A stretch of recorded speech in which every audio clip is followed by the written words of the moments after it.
भगवान वर्धमान महावीर स्वामी पर्यंत 24 धर्म तीर्थ शासन नायकों को, 24 जिनेंद्रों को,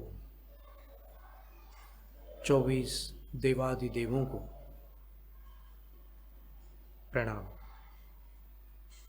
द्वादशांग श्रुत देवता स्वरूपा भगवती जिनवाणी सरस्वती देवी माता को भावपूर्ण वंदन। पूर्व शताब्दी के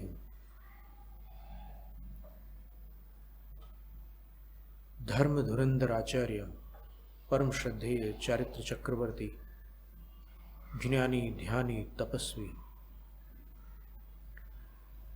शांति सागर मुनिराज को नमोस्तु। दीक्षा शिक्षा गुरुवर आचार्य विद्यासागर महाराज को नमस्ते।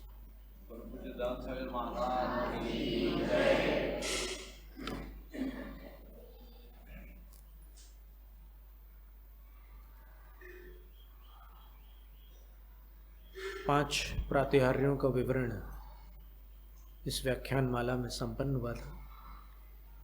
अशोक वृक्ष, सूर्य पुष्प वृष्टि, फिर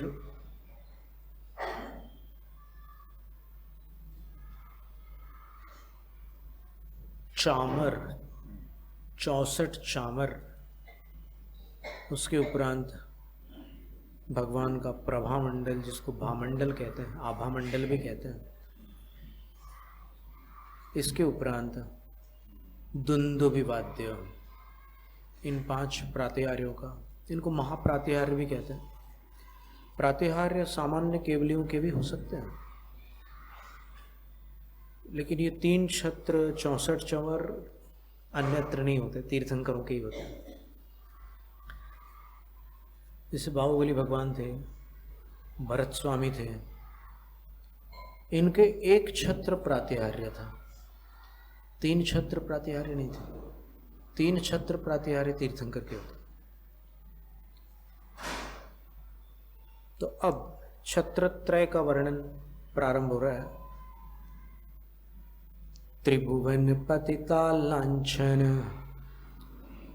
मिंदुत्रय तुल्य मतुल मुक्ता जालम छत्रत्रयंच सुबृहद वैडूर्य विकृत दंडमधिक मनोज्ञम। भगवान तीनों जगत के स्वामी हैं, तीनों जगत के ईश है, त्रिभुवन पति हैं, त्रिलोकी नाथ है।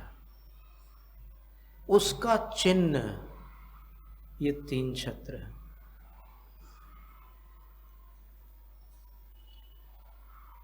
और कैसा है? इंदुत्रय तुल्यम,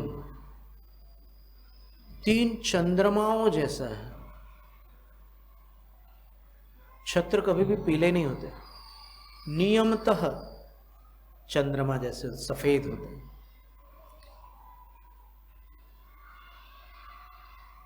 अतुल मुक्ता जालम, और जिसकी तुलना नहीं की जा सकती, ऐसी मुक्ता यानी मोतियों के एक विशिष्ट जाल से, उसकी एक संरचना से, तोरण के समान उसमें मोती की झालरें लटक रही हों, ऐसे वो छत्रों की किनारियां होती है।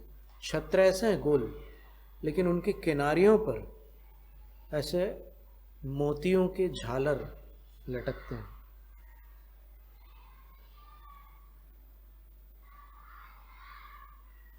और एक ऐसी जानकारी इसमें आ रही है जो संभवतः वर्तमान काल में नवीन हो आपके लिए। वो ये है कि सुबृहद वैडूर्य विक्लृप्त दंडम, ये 3 छत्र जो होते हैं वो डंडे में लगे होते हैं। ये श्रृंखला से लटके नहीं होते। आगम में कहीं भी आप देखेंगे अभी जैसे ये सामने अपने ये श्लोक खुला हुआ है, पूज्यपाद आचार्य द्वारा विरचित है नंदीश्वर भक्ति में, तो प्रातिहार्यों का वर्णन चल रहा है। तो ये 20वां काव्य है प्रातिहार्यों। जिनेन्द्र के वर्णन में 34 अतिशयों का वर्णन करने वाले काव्य थे, फिर अष्ट प्रातिहार्यों का वर्णन चल रहा था। तो इसमें जो 20 क्रमांक काव्य है, इसमें लिखा है कि वो 3 छत्रों का डंडा कैसा होता है। इससे क्या स्पष्ट हुआ कि छत्रों का डंडा होता है, ये तो सिद्ध हो गया। तो ये स्पष्ट है कि छत्र डंडे में लगे रहते हैं, लटके नहीं होते।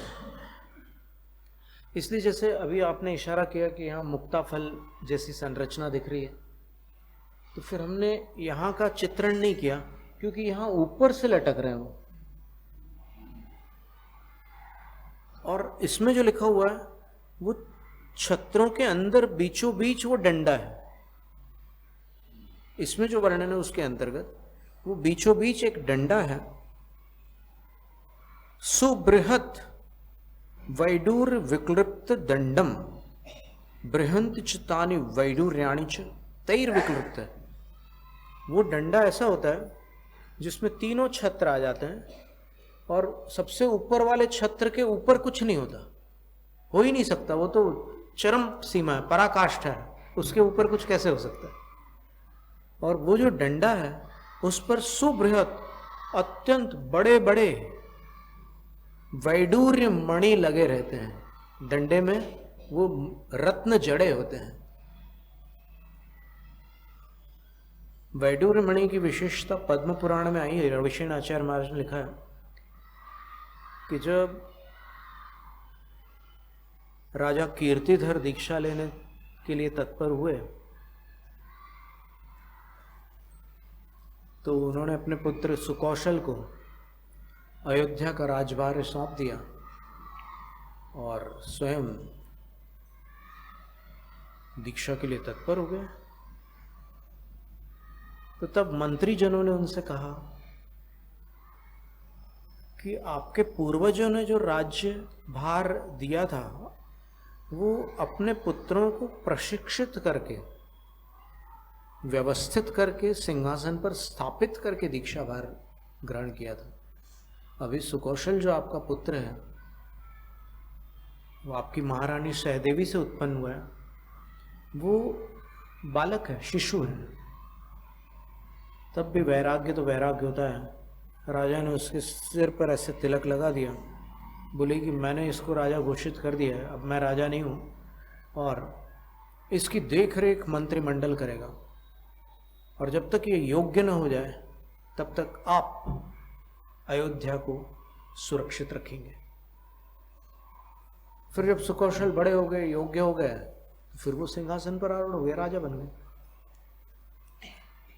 तो उस समय मंत्रियों ने उनको समझाने के लिए, राजा कीर्तिधर को समझाने के लिए ऐसे बुझते हुए अंगार उनके सामने प्रस्तुत किए। बोले कि देखो इसमें कोई तेज नहीं है, और आप अगर हमें छोड़ के चले जाएंगे तो हम में कोई तेज नहीं रह जाएगा,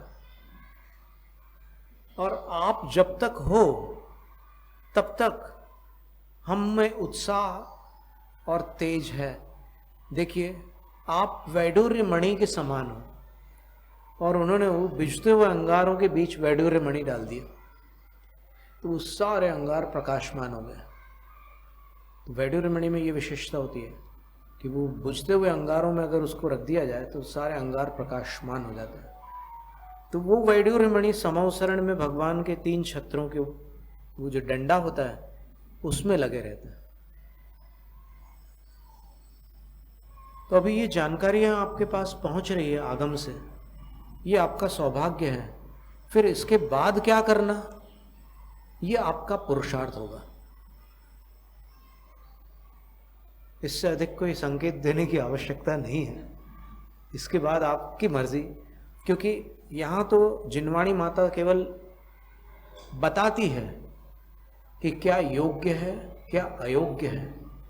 अब योग्य में प्रवृत्ति करना और अयोग्य से निवृत्त होना, ये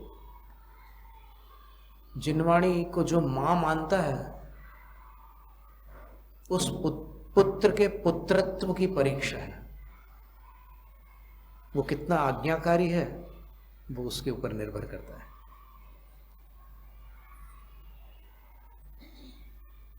आपको वैसा छत्र अगर देखना हो तो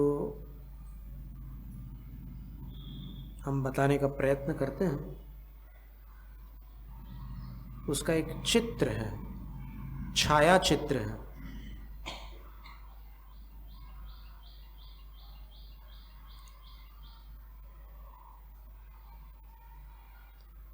ये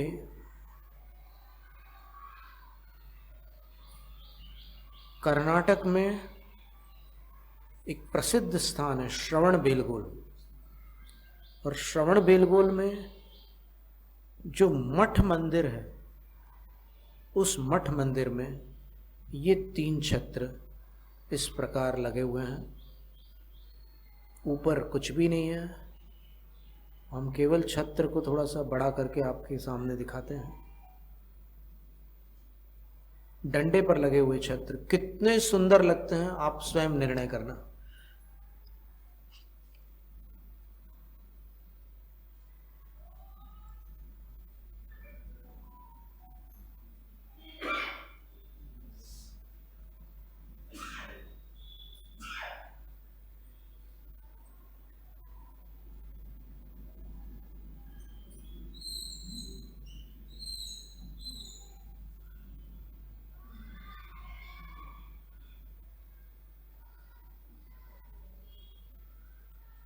तो ये धर्म में एडजस्टमेंट वाला काम नहीं होना, यहां पर परफेक्ट काम होना। अपनी जानकारी में अगर आगम की बात है तो फिर, और अपनी क्षमता है तो फिर उस पर अमल कर ही लेना। बाकी बहानेबाजी से तो फिर वो जो चीज टल गई सो टल गई, अभी नहीं सो कभी नहीं, ये स्थिति होती है। अब कर्नाटक में एक और मंदिर था, वहां पर भी हमें ऐसा ही चित्र मिला था। आप स्वयं जो पाषाण घटित प्रतिमाएं हैं उनको देखिएगा। किसी भी पुराने क्षेत्र पर जाकर के जो भी पाषाण की प्रतिमाएं हैं उनको देखिएगा, वो परिकर रहित होंगी ही नहीं। परिकर रहित सिद्ध प्रतिमा होती है, प्रातिहार्य रहित सिद्ध प्रतिमा होती है, चिन्ह रहित सिद्ध प्रतिमा होती है, केश और नख रहित सिद्ध प्रतिमा होती है। अरहंत प्रतिमा में ये सब वैभव नियमतः होता है, क्योंकि अरहंत कभी वैभव रहित नहीं हो सकते। उनने वो वैभव त्यागा तो बड़ा वैभव उनको मिल गया। ये संकेत है जगत के जीवों के लिए कि त्याग करोगे तो पाओगे, पकड़ोगे तो सब चला जाएगा, कुछ नहीं बचने वाला। इसमें दोनों प्रकार के छत्र हैं। एक तो आप भगवान के शीश के ऊपर देखिएगा, जो पाषाण में बने हुए, उसी एक शिलाखंड में बने हुए छत्र हैं, बिल्कुल वैसे ही छत्र हैं। और ये ऊपर डंडे में लगे हुए जो छत्र हैं, ये भी देख लीजिए, उनके ऊपर कुछ भी नहीं है, ये छत्र है, दिख रहे हैं? ये भगवान के सिर के ऊपर वाले छत्र हैं, थोड़ा सा डार्क है, लेकिन ये ऊपर के जो छत्र हैं डंडे में पीछे से लगे हुए हैं, वो अलग से ही दिख रहे हैं। ये देखो,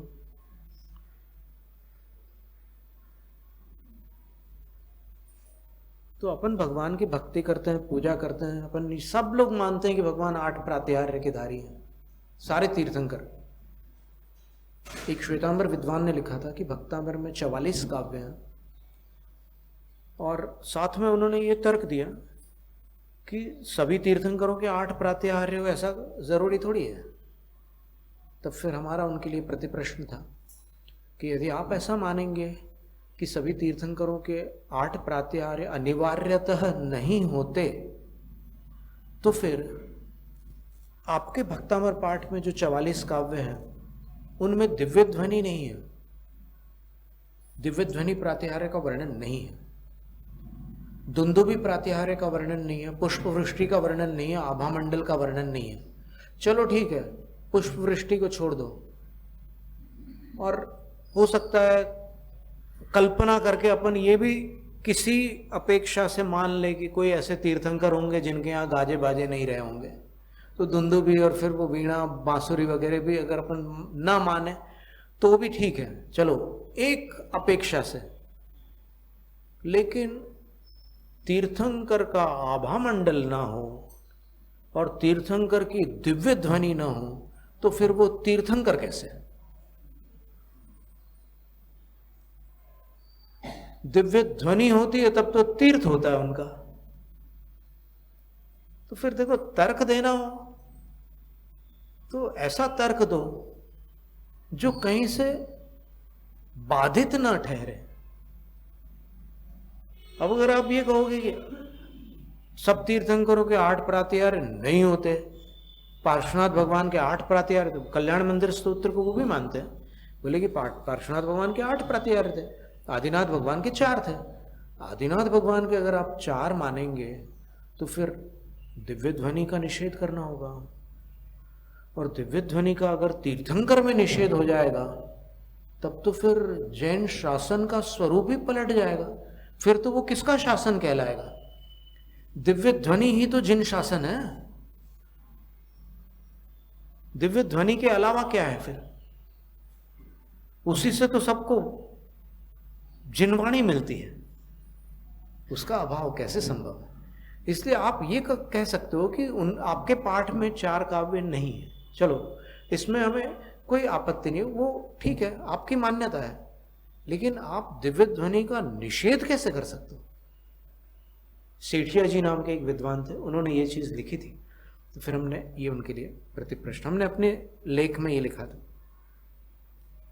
पूरा चित्र जो है भगवान का ही है, थोड़ा छोटा है लेकिन आप देखिएगा थोड़ा बड़ा हो सकता है ऐसे।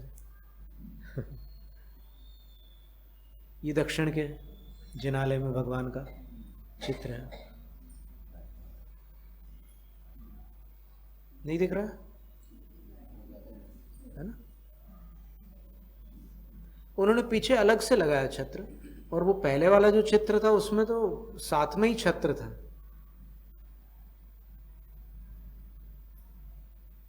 पहले वाला चित्र का पूरा बृहत रूप ये है।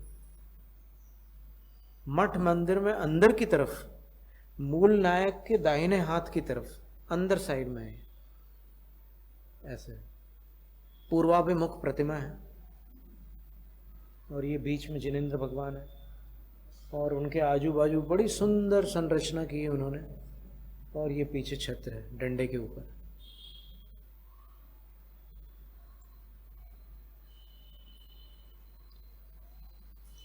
और ये छत्र घूमते भी हैं। छत्र का झूलना अशुभ है, अस्थिरता का सूचक है। तो वहां पर जो समाज होगी, झूलते हुए छत्र पे जहां भी भगवान के छत्र झूलते होंगे वहां की समाज का वर्चस्व नहीं रहेगा, और जहां पर अचल छत्र होंगे, हर राजधानी के किसी मंदिर में आपको अचल छत्र मिलेंगे, देखिएगा, चाहे वो मुंबई हो, चाहे उप राजधानी नागपुर हो, चाहे दिल्ली हो, चाहे और कोई भी भोपाल हो, वहां पर आपको किसी न किसी मंदिर में अचल छत्र मिलेंगे। या तो वो मार्बल के छत्र होंगे या पाषाण के, या कोई भी ऐसे छत्र आपको अवश्य मिलेंगे जो हिल नहीं रहे हैं, झूल नहीं रहे हैं। छत्र शासन का प्रतीक है। ये तीनों लोक के नाथ है लिखा ना, अभी तो अपन ने पढ़ा श्लोक, तो तीनों लोक के नाथ है, वो छत्र अचल होगा तब तो नाथ होंगे। ऐसे झूलता रहेगा तो क्या संकेत है उसका? जैसे फटे हुए ध्वज का ये संकेत है कि समाज संपन्न नहीं हो सकती। अगर जिनालय का ध्वज फटा हुआ हो, जीर्ण शीर्ण हो, तो ये इस बात का सूचक है कि समाज में विपन्नता है, संपन्नता नहीं। और अगर वो ध्वज कलश से टकरा रहा हो, हवा में लहराता है ना ध्वज, वो अगर कलश से टकरा रहा हो तो समाज में टकराव रहता है। ये मंदिर का वास्तु अगर परफेक्ट हो तो समाज एकदम खुशहाल होती है। आज के तथाकथित मिथ्या वास्तु शास्त्रों की बात नहीं कर रहे हैं, जिन वास्तु शास्त्रों में मद्य मांस मदिरा का प्रयोग उल्लिखित है, उन कुशास्त्रों की बात नहीं कर रहे हैं। जो प्राचीन शिल्प विद्या, जैसे जो वास्तुशास्त्र पूर्व काल के थे, धरसेन आचार्य द्वारा विरचित थे, उन वास्तुशास्त्रों में जो वर्णन आज लगभग अनुपलब्ध है वो, लेकिन वो जैन परंपरा से ज्ञान चला आ रहा है और प्रतिष्ठा शास्त्रों में उसका कुछ उल्लेख मिलता है। कुंद कुंद श्रावकाचार में, वसुनंदी श्रावकाचार में, वसु बिंदु प्रतिष्ठा पाठ में, वसु नंदी प्रतिष्ठा पाठ में और नेमिचंद्र प्रतिष्ठा तिलक में, ऐसे ग्रंथों में कहीं कहीं कुछ इसका संकेत मिलता है। यहाँ तक के कि द्वार के आधार पर प्रतिमा की आकृति का नाप बताया जा सकता है कि अगर द्वार इतने अंगुल का है, इतने सूत का है, तो प्रतिमा कितनी बड़ी होगी, वो अनुपात भी निश्चित है। ये नहीं कि आपको सुविधा हो रही है, बड़ा दरवाजा बना लिया आपने ताकि अच्छे से आप वो कर लो अपनी अनुकूलता के अनुसार, तो उसके अनुसार नहीं चलता। वहाँ पर प्रतिमा कितने अंगुल की है उसके आधार पर ये द्वार भी उतना ही होता है, गर्भालय भी उसी अनुपात से होता है। अभी कोई एक ऐसे शास्त्री हैं जिनको इसके बारे में जानकारियां है, तो एक बार उनको हिम्मतनगर के मंदिर में ले गए तो उन्होंने केवल द्वार देख करके बता दिया, क्योंकि उनको पता था कि ये प्राचीन विधि से बना हुआ मंदिर है। तो केवल द्वार देख करके उन्होंने कुछ नापा और उनने बता दिया कि वेदी इतनी बड़ी है, मूर्ति इतनी बड़ी है मंदिर में। अंदर गए बिना और अंदर जाकर देखा तो बिल्कुल वही माप था।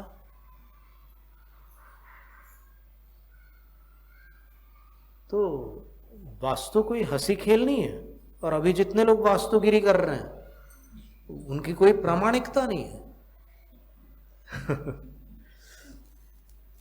प्रामाणिकता हो तो एक श्लोक तो सुना दे, वो क्या लिखा है, कहां पर, कौन से वास्तुशास्त्र में, कौन से आचार्य ने क्या लिखा है, वो बता दो। नहीं तो श्रद्धालु लोग तो श्रद्धा से कुछ भी मानने को तैयार है, उससे थोड़ी काम चलता है। ये जिन शासन है, किसी का निज शासन नहीं है। तो ये 3 छत्र का वर्णन था, और इन 3 छत्रों में ये खूबियां होती है। और उसमें जो वो कल्याण मंदिर स्तोत्र में देखिए इसका वर्णन जो आता है, अपन विभिन्न ग्रंथों से, 5-6 ग्रंथों से ये प्रातिहार्यों का वर्णन पढ़ रहे हैं, इसलिए ये इतना, इसमें 4 चांद लग गए हैं समझ लो आप। तो 3 छत्र तो 3 चंद्रमा जैसे लगते हैं। अब कल्याण मंदिर स्तोत्र में देखिएगा आप क्या वर्णन है 3 छत्रों का।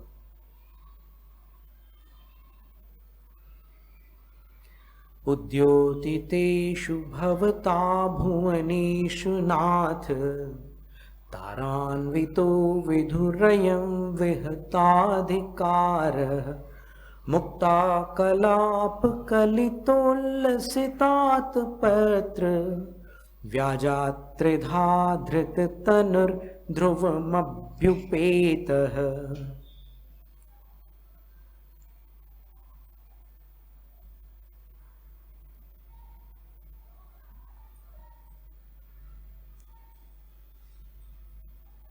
आपने तीनों जगत को अपने ज्ञान रूपी प्रकाश से प्रकाशित कर दिया। ये पार्श्वनाथ भगवान से कह रहे हैं कुमुदचंद आचार्य।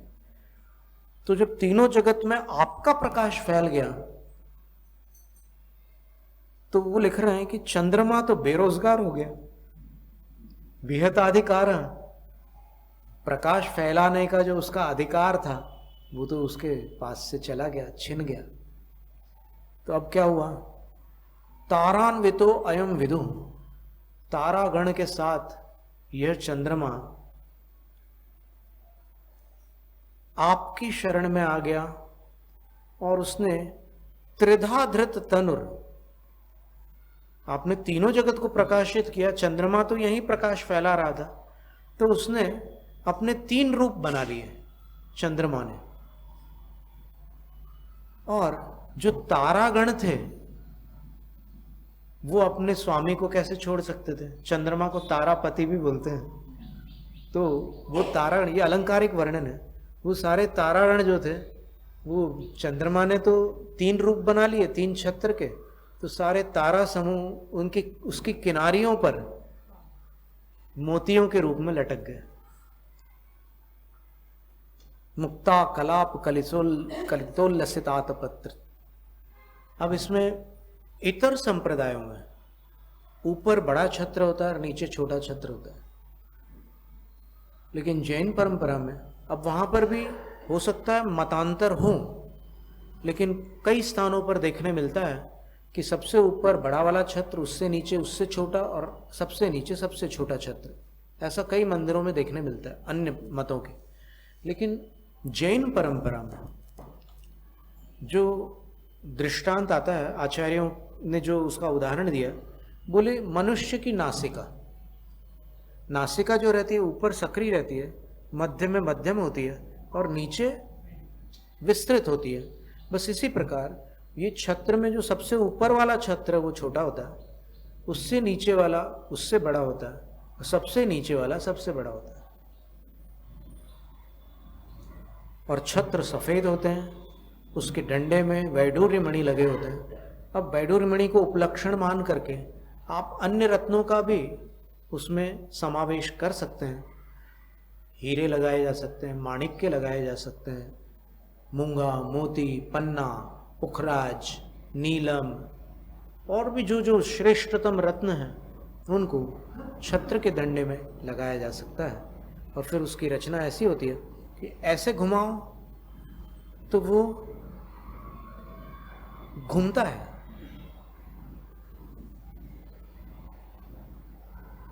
किसी भजन में एक पंक्ति आती है, कबहू सिर पर छत्र फिरावे, कबहू हाल करे बेहाल। ये कर्मों की ऐसी अवस्था है कि कभी ये मनुष्य के सिर पर छत्र फिराता है और कभी हाल बेहाल कर देता है, राजा से रंक बना देता है। इसलिए जिन्होंने कर्मों पर विजय प्राप्त की है वही 3 लोक के नाथ हैं। तो इस तरह 3 छत्र प्रातिहार्य का वर्णन संपन्न होता है। जैनम जयतु शासनम, अन्य ग्रंथों में भी वर्णन तो आया हुआ है, अपन ने 2-3 जगह से देख लिया। जैनम जयतु शासनम। शास्त्र पठन में मेरे द्वारा यदि जो कहीं कहीं प्रमाद से कुछ अर्थ वाक्य पद मात्रा छूट गई, सरस्वती मेरी उस त्रुटि को कृपया क्षमा करें और मुझे कैवल्य धाम में माँ अविलंब धरे। वांछित फलदात्री चिंतामणि सदृश मात तेरा, वंदन करने वाले मुझको मिले पता मेरा। बोधि समाधि विशुद्ध भावना आत्म सिद्धि मुझको मिले और मैं पा जाऊं मां मोक्ष महासुख को।